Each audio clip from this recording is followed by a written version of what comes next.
Hi అండి. ఇక్కడైతే పుచ్చకాయ అయితే మా వారు తెచ్చారు. చూసారు కదా, పెద్ద కాయ బాగుంది. నేనైతే ఒక కాయ తెచ్చినా, ఒక వస్తువు తెచ్చినా, ఏ వస్తువు తెచ్చినా కూడా 4 రోజులు చూస్తూ ఉండాలన్నమాట, తర్వాత తినాలి.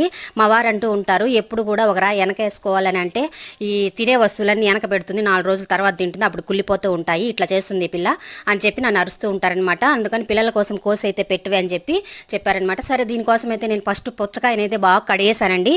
మీరు కూడా అలాగనే కడుక్కోండి. పుచ్చకాయని బరువు ఎక్కువగా ఉంటుందని చెప్పి అలాగే కోసేయకండి. ఎంత బరువు ఉన్నా కూడా సరే, కొలాయికి దగ్గర పెట్టి కడిగేసుకుంటేనే మంచిది. దాంట్లో కోసి పెడతానమాట.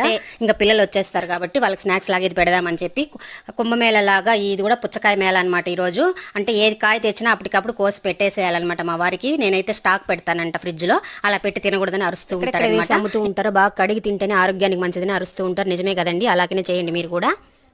మా వాడు తినేది ఒక కప్ అయితే ఏం పులుసు ఏం వంట అని ఎన్ని క్వశ్చన్లు అడుగుతాడో. లైక్, షేర్, సబ్స్క్రైబ్ చేసుకోండి. టీవీ ఇవ్వలేదని రచ్చ